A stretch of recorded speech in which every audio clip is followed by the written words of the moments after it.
Hello and welcome to Season 2, Episode 8 of ARBinBRIEF. My name is Nadja Harraschain. I am part of the ARBinBRIEF team and practice with Ellen and Overy in Frankfurt. I have the pleasure of moderating today's episode. A few words about ARBinBRIEF. It offers a practical video guide on handpicked arbitration issues and showcases talented arbitrators. ARBinBRIEF is produced in collaboration with ARBitration Pledge and Delos Dispute Resolution, and Season 2 sponsored by 𝗔𝗕𝗏. Today, we're talking about tailor-made arbitration proceedings, and I'm joined for the discussion by Domitille Baizeau from Geneva, who is a partner with 𝗔𝗏𝗏, and Adelina Prokop from Warsaw, who is a partner at 𝗔𝗥𝗕𝗙𝗏. Thank you, Domitille and Adelina, for joining. Thank you. Our pleasure. Now let's kick off right away. Adelina, from your experience, do most parties and their counsel expect arbitrations to be run by the book? Good morning, good afternoon, everyone. This is a tricky question because on the one hand, I think that the parties do value flexibility in arbitration, right? The dispute resolution mechanism that is typically run by the book is litigation. It has very strict procedural rules. We know what to expect when. And arbitration is being advertised as the opposite of that. And this is one of the reasons why parties choose arbitration in the first place.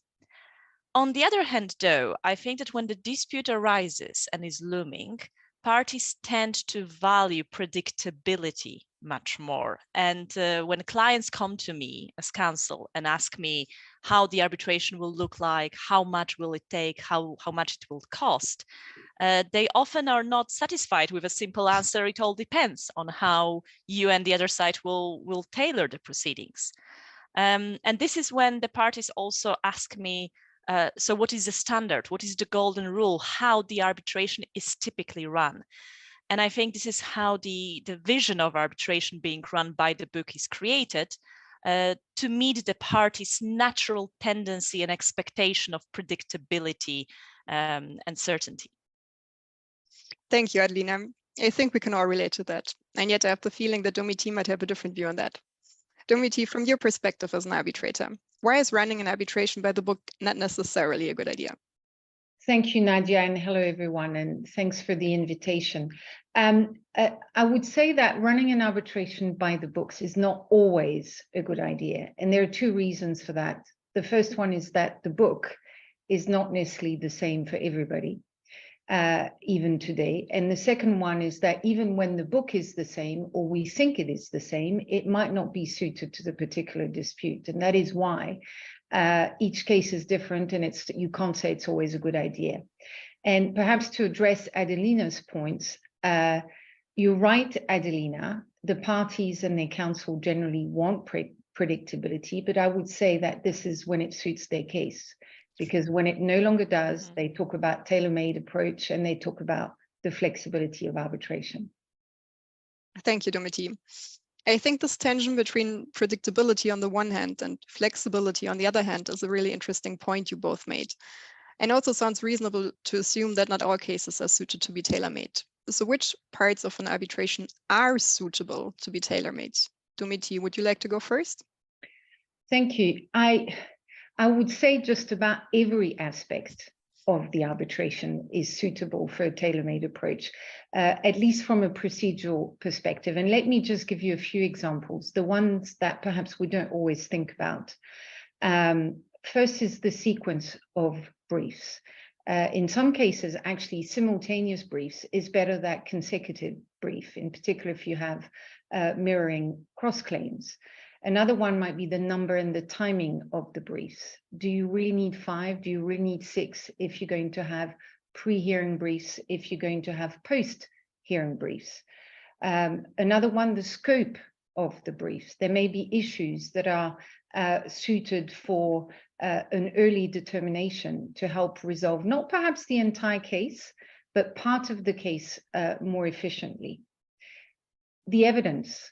Do you need memorial style briefs with all of the evidence, including testimonial evidence, or should you push back the witness statements until just before the hearing? That approach might save costs, might allow the parties time to consider settlement. Another one is the presentation of the evidence at the hearing. Should it always be claimant followed by respondent? Sometimes witness evidence presented by topic is useful, not just expert evidence, but fact evidence. I'll stop there, but there are many more examples I could come up with. Adelina, would you like to add anything? Well, I think it's a pretty broad list. I would only add one additional angle, that is the interaction with arbitrators, or put it more broadly, arbitrators' activism. And to give you an example of such tailor-made approach, in one of the cases I've seen parties requesting the arbitrators to share their preliminary views on the matter. This is obviously quite controversial approach based on civil procedure in Germany and Switzerland, but I think this is also an area which is susceptible to be tailor-made to the specific needs of the parties. Even if arbitrators do not share preliminary views on the matter, they can at least, for example, say which aspects they deem crucial or which aspects they want parties to spend more attention on. Thank you both. That was really convincing. So when would be a suitable time to tailor the proceedings? Adelina, would you share your thoughts with us? Yes, certainly. I think that the most natural and suitable time would be the case management conference, because by then you already have the dispute crystallized, you know what is on the table, which claims parties have raised. Agreeing anything before then, I think, would be premature. So, for example, agreeing on such flexible approach at the arbitration clause drafting stage, I think this would be too early. On the other hand, just following up on what Domitille said, when you have the dispute already crystallized, the parties' goals and intentions could be divergent. So it may be more difficult to agree on such tailor-made approach during the CMC because the parties will not see eye to eye with each other. And this is when the arbitrators' roles kick in. And this is why it is so important for the arbitrators to be able to take sometimes bold decisions, right? To make a decision which aspect should be tailor-made to the specific case, even if the parties do not agree on this specific point, which raises obviously the questions whether tailoring arbitration in a particular angle would be in line with the standard and with the due process, and whether this would fuel the parties' allegation that their right to be heard were violated, for example. That's a very important point, I believe. Interestingly, the Delos rules feature a rule in this regard. According to Article 12, subsection 2 of the Delos rules, the parties are encouraged to agree on joint proposals on procedural and evidentiary matters for consideration by the tribunal. As a result of that language, the parties would need to expressly present a joint position as a party agreement if they wanted to bind the tribunal.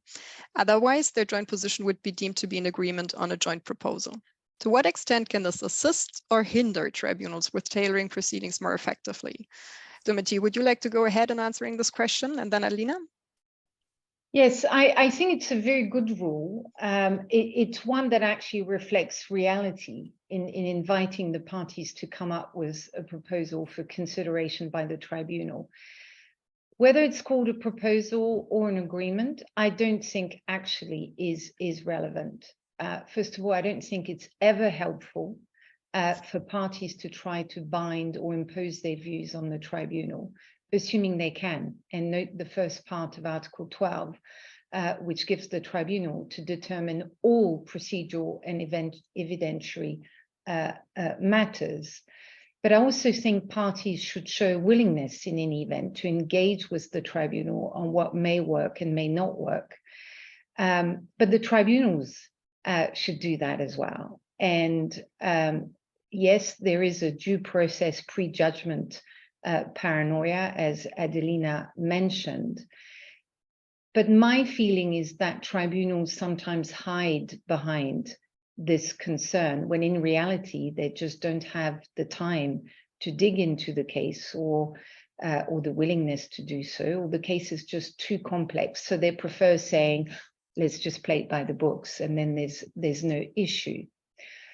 Ultimately, I think tribunals should be ready to push back even against a joint agreement of the parties and consider what would save time, cost, and help the tribunal in understanding and in actually resolving the dispute. And a good illustration of this, which I've often seen in practice, is the joint work of technical experts early in the proceedings. even before the first reports, to narrow down the issues, avoid the ship passing in the night problem, can be very effective. Council, however, tend to not like it. And I have seen many times tribunals actually imposing it ultimately on the parties, of course, after discussing with council and the parties as to why that was a good idea. But this would be an example where whatever the Delos rules might say, and even if you have an agreement, I think the tribunal might end up imposing a view on the parties. Mm-hmm. I share Domitille's view that this is actually a good rule, Article 12.2, but I do like actually this differentiation between the parties' proposal and the parties' agreement. I think that as arbitrator, I would be very cautious to impose a different view and to do something differently than the parties' agreement. And for example, by referring parties' attention to this article, the arbitrator could double check with the parties whether their proposal is so strict that they want this to be binding, they want this to be viewed as a formal agreement, or whether they do empower arbitrators to take their well-reasoned views, even if this would be contrary to their joint proposal.